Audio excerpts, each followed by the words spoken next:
বন্ধুরা, এখন আমরা শিখব রাসায়নিক সমীকরণকে কিভাবে সমতা বিধান করতে হয়, অর্থাৎ ব্যালেন্স করতে হয়। তো রাসায়নিক সমীকরণকে ব্যালেন্স করার অনেক পদ্ধতি আছে, অনেকভাবেই করা যায়। তার মধ্যে সবচেয়ে ভালো যে পদ্ধতি তা হচ্ছে জারণ বিজারণ পদ্ধতিতে ব্যালেন্স করা। কিন্তু তোমাদের লেভেল অনুযায়ী জারণ বিজারণ পদ্ধতিতে ব্যালেন্স করা এখনো সম্ভব না। যে কোনো একভাবে রাসায়নিক সমীকরণকে ব্যালেন্স করতে পারাই হচ্ছে কাজ। তো জারণ বিজারণ পদ্ধতি বা আয়ন ইলেকট্রন পদ্ধতি বা বীজগাণিতীয় পদ্ধতি বিভিন্নভাবেই সমতা বিধান করা যায়। তোমাদের লেভেলে সবচেয়ে গুরুত্বপূর্ণ যে তা হচ্ছে মনে মনে ক্যালকুলেশন করার মাধ্যমে সমতা বিধান করা সবচেয়ে ইজি প্রসেস। তো আমরা একটা এক্সাম্পল নিয়ে দেখব যে কিভাবে আমরা সমতা বিধান করতে পারবো। আমরা এই সমীকরণটিকে নিচ্ছি MnO2 প্লাস HCl এরো MnCl2 plus Cl2 plus H2। এটা একটা কাঠামো সমীকরণ। তো ব্যালেন্স করার ক্ষেত্রে মনে রাখবে যে ব্যালেন্স করার সবচেয়ে সুবিধাজনক উপায় হচ্ছে অক্সিজেন আর হাইড্রোজেনকে সবচেয়ে পরে ব্যালেন্স করবে। ইম্পর্টেন্ট যে পরমাণুগুলি সেগুলিকে প্রথমে ব্যালেন্স করার চেষ্টা করবে। তাহলে অক্সিজেন আর হাইড্রোজেন বাদে রয়েছে কি? বাম দিকে অর্থাৎ বিক্রিয়ক পদার্থগুলির মধ্যে রয়েছে ম্যাঙ্গানিজ Mn। এখানে অক্সিজেন রয়েছে, তাকে আমরা পরে ব্যালেন্স করব। তারপর এখানে রয়েছে হাইড্রোজেন আর ক্লোরিন, হাইড্রোজেনকে আমরা পরে ব্যালেন্স করব, ক্লোরিনকে আগে প্রাধান্য দেব। ডান দিকে তাহলে আমাদেরকে ম্যাঙ্গানিজ আর ক্লোরিনকে আগে ব্যালেন্স করতে হবে। তো এই ক্ষেত্রে ম্যাঙ্গানিজ ডাইঅক্সাইডে ম্যাঙ্গানিজের সংখ্যা একটি, HCl এর মধ্যে ক্লোরিনের সংখ্যা একটি, MnCl2 তে ক্লোরিন দুইটি আর Cl2 তে ক্লোরিন দুইটি। তাহলে আমাদেরকে প্রথমে আমরা ম্যাঙ্গানিজকে ব্যালেন্স করার চেষ্টা করছি। এখানে ম্যাঙ্গানিজ রয়েছে একটি, ডান দিকেও ম্যাঙ্গানিজ রয়েছে একটি, তাহলে ম্যাঙ্গানিজ ব্যালেন্সিং হয়ে গেল। এবার আমরা ক্লোরিনে যাব। ক্লোরিনের কাছে গেলে দেখো কি হয়। ক্লোরিনের ডান দিকে কয়টি রয়েছে? বাম দিকে ক্লোরিন রয়েছে একটি, HCl এর মধ্যে একটি ক্লোরিন পরমাণু রয়েছে, কিন্তু ডান দিকে দেখো কয়টি আছে। MnCl2 তে দুইটি ক্লোরিন পরমাণু আছে আর Cl2 এর মধ্যে দুটি ক্লোরিন পরমাণু আছে। সুতরাং ডান দিকে মোট ক্লোরিন পরমাণুর সংখ্যা হচ্ছে 4। এই কারণে বাম দিকেও 4টি ক্লোরিন পরমাণু থাকতে হবে। তাহলে HCl এর আগে আমাকে বসাতে হবে কত? 4। তাহলে HCl এর আগে আমরা 4 বসালাম। তাহলে ম্যাঙ্গানিজ মিলে গেল, ক্লোরিনও মিলে গেল, কারণ বাম দিকে ক্লোরিন 4টি, ডান দিকেও ক্লোরিন 4টি। এবার হলো কি, হাইড্রোজেন আর অক্সিজেনকে মিলাতে হবে। যেহেতু আমরা এখানে 4টি HCl নিয়েছি, তাহলে হাইড্রোজেনের সংখ্যা কত হলো? 4টি হাইড্রোজেন পরমাণু হলো।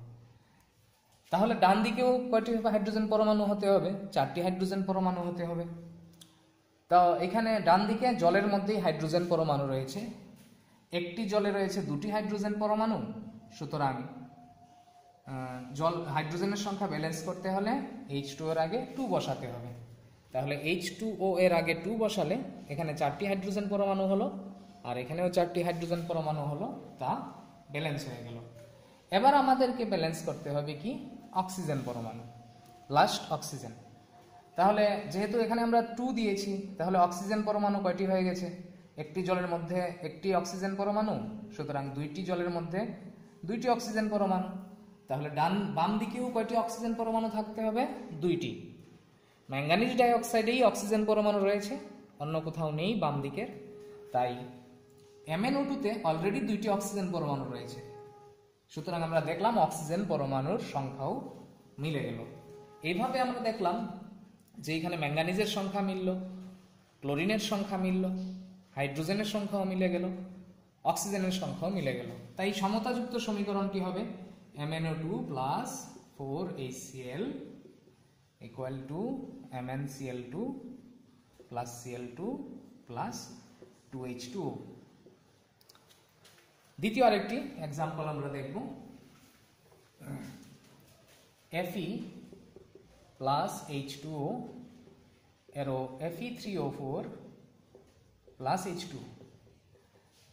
বাম দিকে কি কি পরমাণু রয়েছে? বাম দিকে আয়রনের পরমাণু রয়েছে, Fe এর পরমাণু রয়েছে, আর জলের মধ্যে হাইড্রোজেন আর অক্সিজেনের পরমাণু রয়েছে। তাহলে এখানে আমাদের ব্যালেন্স করতে হবে আয়রন, হাইড্রোজেন আর অক্সিজেনকে। আগেই আমরা বলেছি হাইড্রোজেন আর অক্সিজেনকে আমরা সবচেয়ে পরে ব্যালেন্স করার চেষ্টা করব। তাহলে এখানে আমরা আয়রন রয়েছে, এটাকে সবচেয়ে প্রথমে ব্যালেন্স করতে হবে। বাম দিকে একটি আয়রনের পরমাণু রয়েছে, ডান দিকে কয়টি রয়েছে দেখা যাক। Fe3O4 ফেরোসোফেরিক অক্সাইড, এর একটি অণুতে কয়টি আয়রন পরমাণু রয়েছে? 3টি। সুতরাং আয়রনকে ব্যালেন্স করতে হলে বাম দিকেও 3টি আয়রন পরমাণু দরকার, এই কারণে Fe এর আগে আমরা 3 বসাবো। তাহলে আয়রনের সংখ্যা মিলে গেল। এবার আমরা অক্সিজেন আর হাইড্রোজেনকে ব্যালেন্স করব। যেহেতু আয়রন মিলে গেল, তাহলে অক্সিজেন রয়েছে কয়টি? 4টি, আর কোনো ওখানে অক্সিজেন নেই। তাহলে 4টি অক্সিজেন পরমাণু ডান দিকে রয়েছে, বাম দিকেও 4টি অক্সিজেন পরমাণু থাকতে হবে।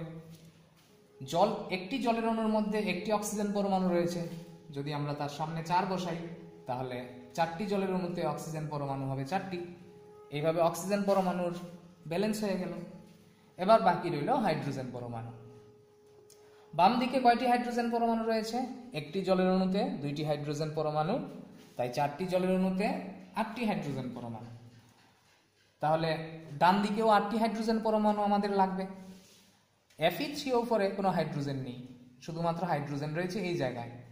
একটি হাইড্রোজেন অণুতে 2টি হাইড্রোজেন পরমাণু, আর আমাদের লাগবে 8টি হাইড্রোজেন পরমাণু।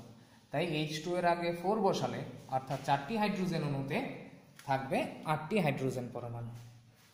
সুতরাং দেখা গেল আয়রনের পরমাণু সংখ্যাও মিলে গেল, অক্সিজেনের পরমাণু সংখ্যাও মিলে গেল, হাইড্রোজেনের পরমাণু সংখ্যাও মিলে গেল, অর্থাৎ সমীকরণটি ব্যালেন্স হয়ে গেল। তাহলে সমতাযুক্ত সমীকরণটি হবে কি? 3Fe plus 4H2O equal to Fe3O4 plus 4H2। আরেকটি উদাহরণ আমরা দেখব, যেমন Cu প্লাস H2SO4 এরো CuSO4 plus SO2 plus H2O। আবার আমরা একই পদ্ধতি অনুসরণ করব, অর্থাৎ হাইড্রোজেন আর অক্সিজেনকে সবচেয়ে পরে ব্যালেন্স করার চেষ্টা করব। তাহলে আমাদেরকে প্রথমে ব্যালেন্স করতে হবে কি? কপার পরমাণু আর সালফার পরমাণু। অন্যগুলিকে আমরা হাইড্রোজেন আর অক্সিজেনকে সবচেয়ে পরে ব্যালেন্স করব। তাহলে এখান থেকে কি দেখা যাচ্ছে? বাম দিকে একটি কপারের পরমাণু রয়েছে, ডান দিকে কপার সালফেটের মধ্যে কপার রয়েছে। একটি কপার সালফেটে কয়টি কপার পরমাণু রয়েছে? একটি। তাই কপারের সংখ্যা অলরেডি ব্যালেন্স হয়ে গেছে, অন্য কোনোখানে আর কপার নেই। তাহলে কপারের সংখ্যা ব্যালেন্স হয়ে গেছে। বাকি রইল সালফারের সংখ্যা ব্যালেন্স করার। H2SO4 এর একটি অণুতে সালফার রয়েছে 2টি, আর ডান দিকে দেখো কি হলো, CuSO4 এর মধ্যে একটি সালফার পরমাণু রয়েছে, আর SO2 তেও একটি সালফার পরমাণু রয়েছে। টোটাল হলো কয়টি সালফার পরমাণু? 2টি। তাই এক্ষেত্রে যেহেতু 2টি সালফার পরমাণু রয়েছে, বাম দিকেও কয়টি সালফার থাকতে হবে? 2টি। তাই H2SO4 এর আগে কত বসাতে হবে? 2। একটি H2SO4 এ একটি সালফার পরমাণু রয়েছে, তাই 2টি সালফিউরিক অ্যাসিড অণুতে 2টি সালফার পরমাণু থাকবে, তাই সালফারের সংখ্যাও মিলে গেল। সুতরাং কপারের সংখ্যা মিলল, সালফারের সংখ্যা মিলল। এবার আমরা অক্সিজেনের সংখ্যা মিলানোর চেষ্টা করব। এখানে যেহেতু অক্সিজেন 3 জায়গায় রয়েছে, হাইড্রোজেন 1 জায়গায় রয়েছে, তাহলে প্রথমে আমরা হাইড্রোজেনের সংখ্যাকে মিলানো অনেক সহজ হবে, এই কারণে আমরা হাইড্রোজেনকে প্রথমে মিলাবো। বাম দিকে কয়টি হাইড্রোজেন পরমাণু রয়েছে? 4টি। একটি H2SO4 এ 2টি হাইড্রোজেন পরমাণু, সুতরাং 2টি H2SO4 এ 4টি হাইড্রোজেন পরমাণু। আর ডান দিকে শুধু জলের মধ্যেই হাইড্রোজেন পরমাণু রয়েছে, তাই ডান দিকে যদি 4টি হাইড্রোজেন পরমাণু করতে হয়, H2 এর আগে কত বসাতে হবে? 2। 2টি জলের অণুতে 2টি হাইড্রোজেন পরমাণু রয়েছে। সুতরাং আমরা কপার, সালফার আর হাইড্রোজেনের পরমাণুর সংখ্যা ব্যালেন্স করে নিয়েছি। এবার বাকি রইল অক্সিজেনের ব্যালেন্স করা। তাহলে দেখা যাচ্ছে এখানে ডান দিকে আগে দেখছি, ডান দিকে কয়টি অক্সিজেন রয়েছে? কপার সালফেটে 4টি, SO2 তে 2টি, H2O তে 2টি। তাহলে 4, 2, 6, 2, 8, 8টি অক্সিজেন পরমাণু রয়েছে। বাম দিকেও খেয়াল করো, অক্সিজেনের পরমাণু কিন্তু 8টি হয়েছে, অর্থাৎ অক্সিজেনের পরমাণু নিজে থেকেই ব্যালেন্স হয়ে গেল। সুতরাং সমতাযুক্ত সমীকরণ অর্থাৎ ব্যালেন্সড ইকুয়েশন আমরা লিখতে পারি Cu plus 2H2SO4 equal to CuSO4 plus SO2 plus 2H2O। এবার আমরা আরেকটি সমীকরণ ব্যালেন্স করব, এটা হচ্ছে Al plus KOH plus H2O এরো KAlO2 প্লাস H2। খেয়াল রাখতে হবে ব্যালেন্স করার সময় চোখ কান সবসময় খোলা রাখতে হবে, ব্লাইন্ডলি কোনো কিছুকে ফলো করলে চলবে না, নিজের মধ্যে একটু নতুনত্ব আনতে হবে, ক্রিয়েটিভিটি আনতে হবে, তাহলেই সব কিছুই সহজ হবে। বিজ্ঞান জিনিসটা একদম চোখ কান বুঝে কিন্তু হয় না, কোনো সময় সবসময় চোখ কান খোলা রাখতে হয়। আচ্ছা, এই সমীকরণে আমরা আগের মতোই ইউজ করব, হাইড্রোজেন আর অক্সিজেনকে সবচেয়ে পরে ব্যালেন্স করব। তাহলে সবচেয়ে প্রথম আমরা কার ব্যালেন্স করব? অ্যালুমিনিয়াম আর পটাশিয়াম, Al আর K। বাম দিকে Al আছে একটি পরমাণু, আর কোনোখানে Al নেই। ডান দিকে এই জায়গাতে Al রয়েছে, অ্যালুমিনিয়াম রয়েছে। ডান দিকেও কয়টি অ্যালুমিনিয়াম পরমাণু রয়েছে? একটিই রয়েছে। সুতরাং অ্যালুমিনিয়াম পরমাণুগুলি ব্যালেন্সড হয়ে গেল। এবার আমরা পটাশিয়ামের দিকে যাচ্ছি। বাম দিকে কয়টি কে রয়েছে? কয়টি কে পরমাণু রয়েছে? একটি। ডান দিকে কয়টি কে পরমাণু রয়েছে? Kl পটাশিয়াম অ্যালুমিনেটের মধ্যেই কে রয়েছে এবং কে পরমাণুর সংখ্যা একটি, সুতরাং কে এর সংখ্যাও ব্যালেন্স হয়ে গেল। এবার রইল হাইড্রোজেন আর অক্সিজেনের ব্যালেন্স করার বাকি। তাহলে আমরা কোনটা দেখব? এবার দেখা যাচ্ছে কি ডান দিকে অক্সিজেন পরমাণু রয়েছে কয়টি? দুইটি, KAlO2 এর মধ্যে। এবার হাইড্রোজেন আর অক্সিজেনের মধ্যে কোনটাকে তুমি আগে ব্যালেন্স করবে? যেটাকে তোমার দেখে মনে হবে যেটা ব্যালেন্স করা সহজ হবে সেইটাকেই তুমি আগে চুজ করবে, ব্লাইন্ডলি কোনো কিছুকেই ফলো করা যাবে না। তাহলে এইখানে দেখে মনে হচ্ছে যে অক্সিজেনকে ব্যালেন্স করা সহজ হবে। কেন? কারণ এইখানে KLO2 এর মধ্যে দুইটি অক্সিজেন পরমাণু রয়েছে, আর KOH এর মধ্যে একটি, H2O এর মধ্যে একটি, তাই বাম দিকেও দুটি অক্সিজেন পরমাণু হয়ে গেল, সুতরাং অক্সিজেনের সংখ্যাও ব্যালেন্সড হয়ে গেল। তা সুতরাং কি হলো? অ্যালুমিনিয়াম, পটাশিয়াম এবং অক্সিজেন সবাইকে আমরা ব্যালেন্স করলাম, বাকি রইল হাইড্রোজেন। এবার হাইড্রোজেনকে নিয়ে কি হবে দেখো। হাইড্রোজেন বাম দিকে রয়েছে কয়টি? ডান দিকে রয়েছে দুইটি হাইড্রোজেন পরমাণু। বাম দিকে কয়টি রয়েছে? KOH এ একটি হাইড্রোজেন আর H2O তে দুইটি হাইড্রোজেন। তাহলে বাম দিকে রয়েছে তিনটি হাইড্রোজেন পরমাণু। ঠিক আছে, শুধুমাত্র সব কিন্তু ব্যালেন্স হয়ে গেছে, শুধু হাইড্রোজেনকে ব্যালেন্স করলেই আমাদের হয়ে যাবে। তাহলে ডান দিকে তিনটি হাইড্রোজেন পরমাণু রয়েছে, বাম দিকে তিনটি হাইড্রোজেন পরমাণু রয়েছে, ডান দিকে রয়েছে দুটি। তাহলে আমরা কিভাবে ব্যালেন্স করতে পারবো?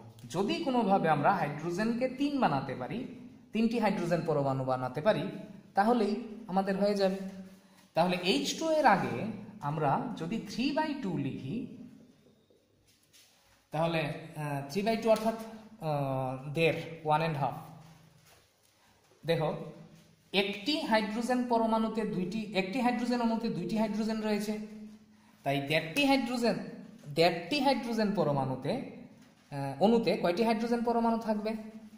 স্বাভাবিকভাবেই 3টি, কারণ একটি হাইড্রোজেন অণুতে দুইটি হাইড্রোজেন পরমাণু, সুতরাং 3/2 সংখ্যক হাইড্রোজেন অণুতে হাইড্রোজেন পরমাণু থাকবে 3টি।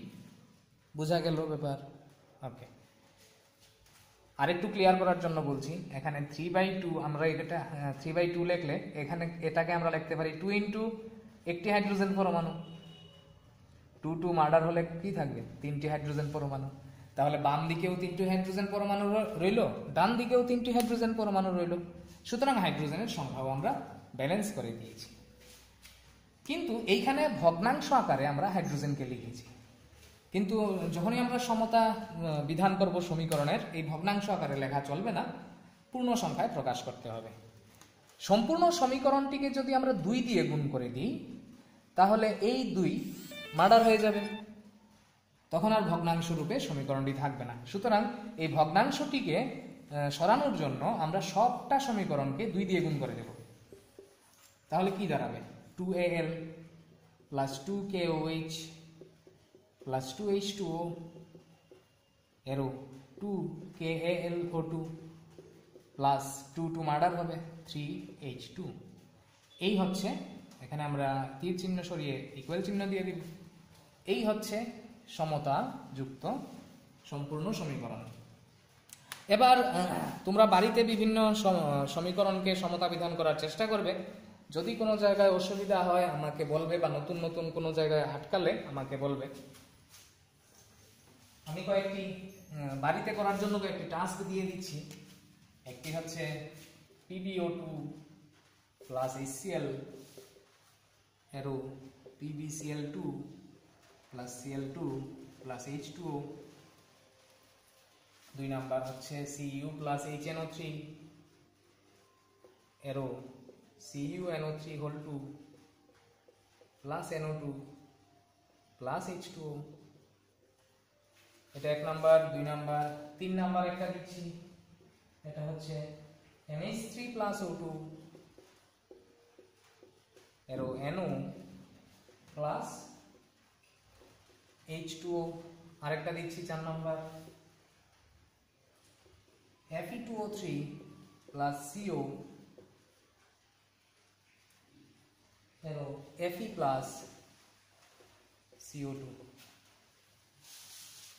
এগুলি বাড়িতে নিজেরা প্র্যাকটিস করবে এবং অসুবিধা হলে আমাকে বলবে। পরবর্তী ভিডিওতে দেখা হচ্ছে। জয় হিন্দ।